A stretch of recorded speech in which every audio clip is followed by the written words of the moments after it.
Selamat pagi pemirsa, bagaimana kabar Anda hari ini? Bersama saya, Sipa Usyawal Novianti dan rekan saya, Sarah Aprilia Sopian, yang akan menemani Anda selama 15 menit ke depan menyajikan informasi terkini dalam Lintas Bogor.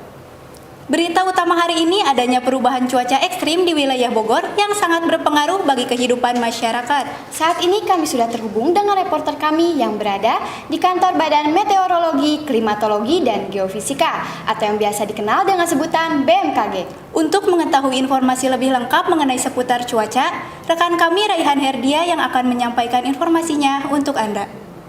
Selamat pagi pemirsa, saat ini saya sedang berada di gedung kantor stasiun Klimatologi Bogor. Seperti yang Anda ketahui bahwa cuaca saat ini sedang kurang kondusif. Banyak kegiatan masyarakat yang tertunda atau terhalang oleh perubahan cuaca yang sangat ekstrim. Unsur-unsur cuaca diukur melalui alat-alat yang berada di Taman Klimatologi ini untuk mendapatkan informasi iklim atau cuaca yang lengkap dan akurat. Melalui laman resminya, BMKG mengeluarkan info dan peringatan di setiap jamnya bila akan diprediksi hujan lebat disertai angin dan petir. Masyarakat diminta untuk selalu waspada terhadap perubahan cuaca ekstrim. Terlalu tingginya curah hujan akan mengakibatkan menurunnya kualitas sumber air. Selain itu, kenaikan suhu juga mengakibatkan kadar klorin pada air bersih. BMKG mempunyai alat khusus untuk melaporkan meteorologi, klimatologi, kualitas udara, dan geofisika di Indonesia. Pertama untuk wilayah Bogor ya, kan kita ini sekarang masuk musim hujan. Jadi awal-awal musim hujan itu awan-awan yang terbentuk di wilayah kita ini awan-awan cumulonimbus namanya. Jadi awan-awan cumulonimbus itu yang menyebabkan hujan lebat, angin kencang, petir sampai hujan es. Itu terjadi di awal-awal musim. Nanti itu akan terjadi lagi di akhir musim. Pergantian musim ke kemarau seperti itu lagi. Jadi kami selalu memberikan informasi peringatan dini cuaca kalau misalnya akan terjadi hujan lebat, angin kencang. Itu kami selalu memberikan peringatan dini 3 jam sebelumnya. Jadi kita sudah kasih peringatan. Nah, tinggal nanti masyarakatnya membaca nggak peringatan dari kita. Dalam melakukan pengamatan cuaca, digunakan alat-alat meteorologi. Alat-alat tersebut diletakkan pada suatu tempat yang disebut taman alat. Taman alat tersebut berisi beberapa alat untuk mengamati unsur cuaca di tempat. 1. Alat mengukur kecepatan angin. Sebuah perangkat untuk mengukur kecepatan angin dan mengukur arah angin. 2. Alat mengukur suhu. Sebuah perangkat yang mengukur suhu dengan menggunakan alat termometer. 3. Alat pengukur curah hujan. Jumlah air hujan yang diterapung diukur dengan gelas ukur yang telah dikonvensi dalam satuan tinggi atau gelas ukur yang kemudian dibagi 10 karena luas penampungnya adalah 100 cm sehingga dihasilkan satuan milimeter. Pengamatan dilakukan sekali dalam 24 jam, itu pada pagi hari. Itulah beberapa alat dan fungsinya yang ada di Taman Alat BMKG. Baik, itu saja informasi yang saya dapatkan. Saya Raihan Herdia Putra dan Teofani kembali ke studio. Berikut informasi yang telah disampaikan oleh tim kami yang berada di lapangan mengenai dampak perubahan cuaca. Berita selanjutnya datang dari BIS kita. Informasi selengkapnya usai jeda berikut ini.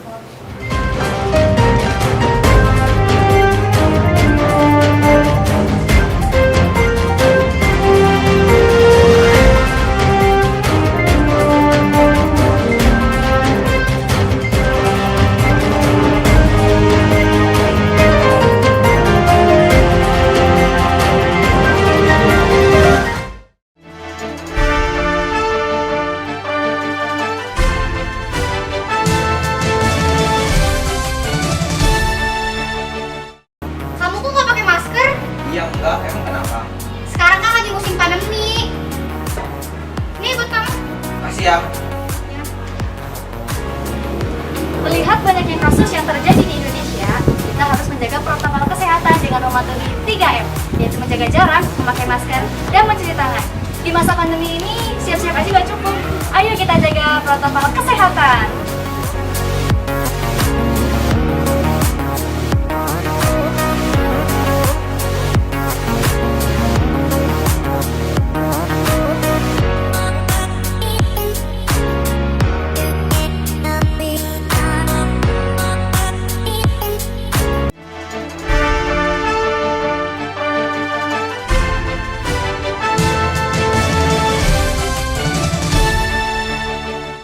Terima kasih Anda masih bersama kami dalam Lintas Bogor.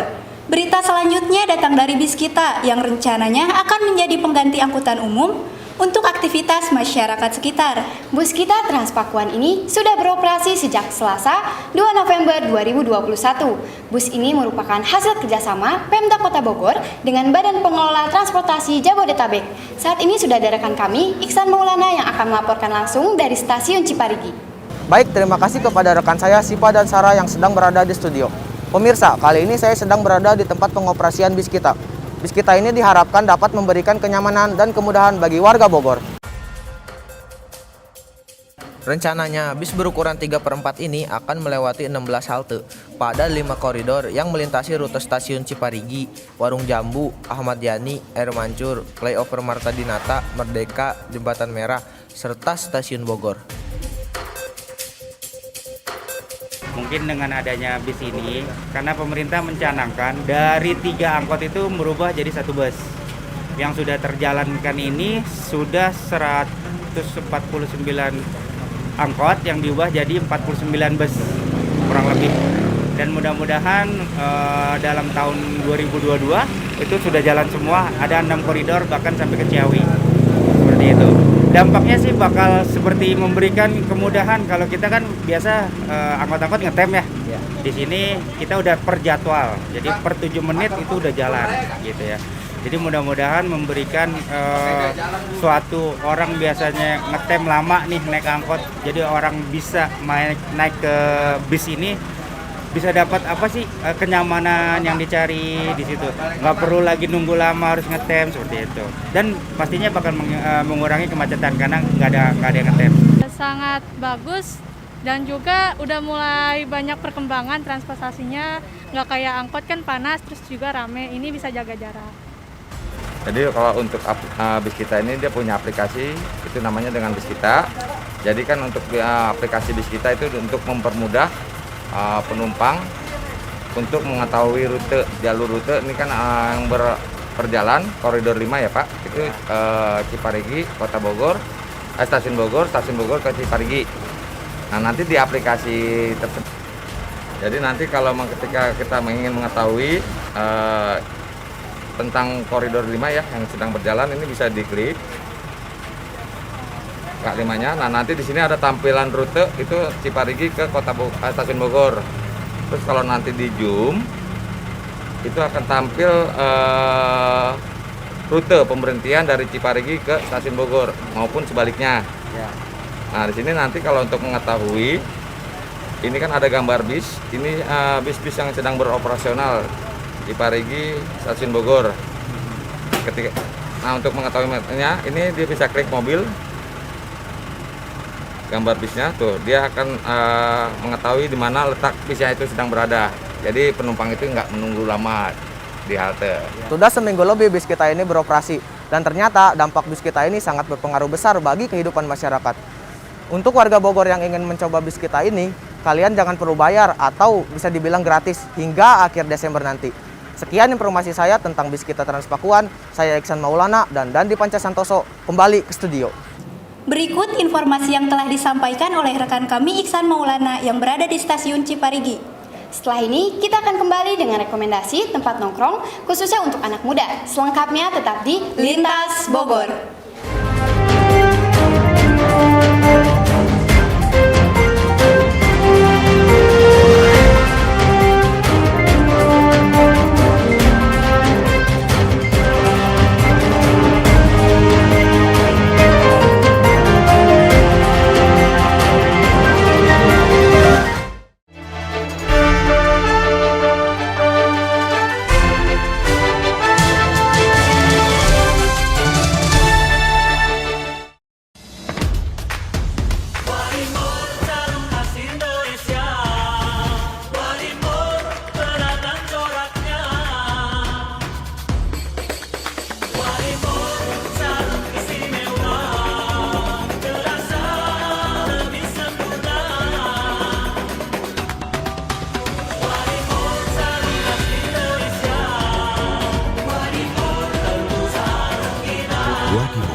Baik pemirsa, untuk berita selanjutnya kita akan jalan-jalan nih ke salah satu cafe hits yang ada di Kota Bogor.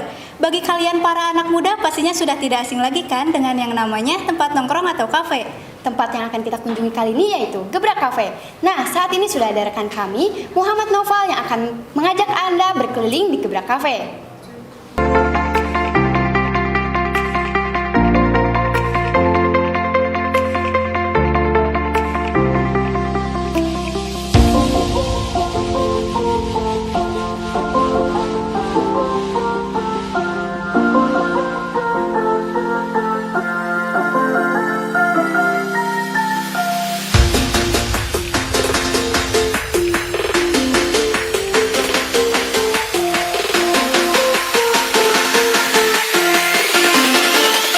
Halo Sobat Lintas, kali ini saya sedang berada di salah satu kedai kopi yang berada di Bogor, yaitu Gebrak Bogor. Penasaran kan apa aja keunikan yang berada di kedai kopi ini? Yuk ikutin terus! Kedai kopi Gebrak Bogor merupakan kedai kopi yang berbeda dengan kedai kopi lainnya. Konsepnya yang unik, serta programnya yang menarik, seperti Pekan Asik, serta menyajikan berbagai makanan dan minuman yang bernuansa rumahan, membuat Gebrak Bogor memberikan kesan yang menyenangkan dan menenangkan.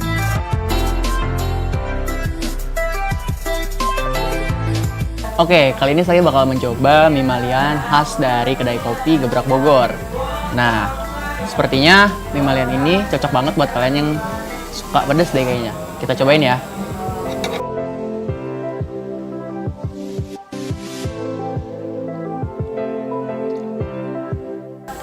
Nah, mie malian ini enak banget. Cocok buat kalian para pecinta pedas yang datang ke kedai kopi Gebrak Bogor ini. Nah, kali ini saya bakal nyobain specialty yaitu Nyonya Berga dari kedai kopi Gebrak Bogor.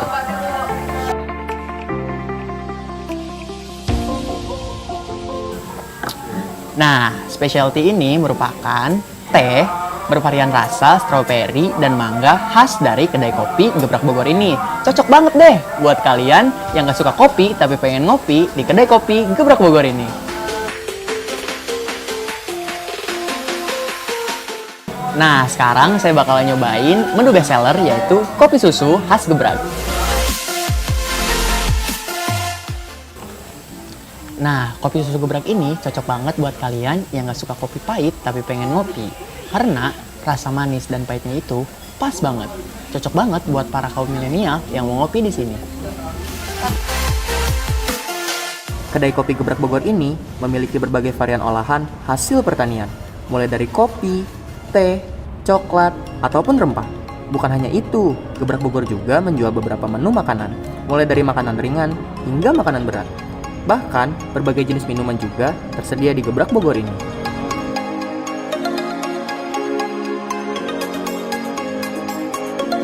Oke Mas, jadi mungkin Sobat Lintas di rumah mau tahu konsep dari Gebrak Bogor ini apa gitu, mengarah kemana? Oke, buat konsep kedai yang kita buat sih lebih ke arah kedai rumahan ya gitu. Jadi kedai rumahan, mulai dari menunya, mulai dari tempatnya kita bikin semuanya ambience-nya tuh memang rumahan banget lah gitu. Karena kita nggak pengen mereka datang ke sini hanya untuk sekedar ngopi aja gitu. Tapi bisa datang ke sini dapat kenyamanan yang lebih lah gitu, seperti layaknya mereka di rumah. Ya, apalagi bisa bawa keluarga ya sini, gitu. Nyaman juga di sini ya kan, dari menu-menunya ya kayak rumahan banget gitu dari menunya gitu.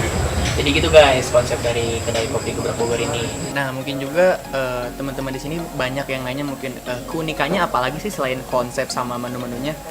Kan di Instagram Mas, ya. Di Instagram Gebraknya ada Pekan Asik Pekan Asik. namanya. Boleh dijelasin mungkin Pekan Asik itu ada apa aja dan kenapa Mas buat Pekan Asik itu? Oke, siap. Jadi buat Pekan Asik sendiri sih program itu baru kita buat itu di bulan Oktober. Di bulan Oktober ya, di bulan Oktober itu baru awal mulanya. Kenapa kita bikin Pekan Asik sih? Karena tujuannya kita pengen tempat Gebrak ini bukan cuma sebagai tempat nongkrong tadi yang saya bilang ya. Jadi kita pengen sih Gebrak ini jadi sebagai wadah orang buat berkreativitas gitu, buat seru-seruan lah gitu. Karena menurut saya tempatnya masih asri dan juga jauh dari kerumunan kota.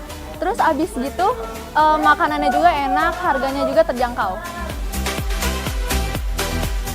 Nah, untuk harganya sendiri, kalian tenang saja. Karena menurut saya, harga yang tersedia di Gebrak Bogor ini sangat bersahabat. Dilihat dari tempat dan suasananya yang nyaman, cocok banget buat para remaja yang bosan di rumah. Butuh suasana baru, butuh asupan kopi, bisa nih datang langsung ke Gebrak Bogor. Oke, jadi buat sobat lintas yang mau ke kedai kopi Gebrak Bogor ini, kedai kopi Gebrak Bogor ini berada di jalan mana, Mas? Kita berada di Jalan Sawah Baru, bisa langsung dicek aja di Instagram kita namanya gebrak.bgr. Nah, di situ di bio kita udah kita taruh juga maps-nya. Jadi teman-teman bisa langsung diklik aja maps-nya biar nggak nyasar ke sini. Oke, segitu aja dari kita berdua, dari Mas Wiki dan saya. Terima kasih, semoga kita bertemu lagi. Sampai jumpa. Bagaimana nih Siva? Kira-kira Anda tertarik tidak untuk mengunjungi Gebrak Cafe ini? Tentu saja, nanti kita coba bersama ya Sarah. Baik pemirsa, informasi tadi sekaligus menutup perjumpaan kita kali ini. Saya Siva Usyawal Novianti dan saya Sarah Aprila Sopian mewakili seluruh tim yang bertugas mengucapkan terima kasih dan sampai jumpa.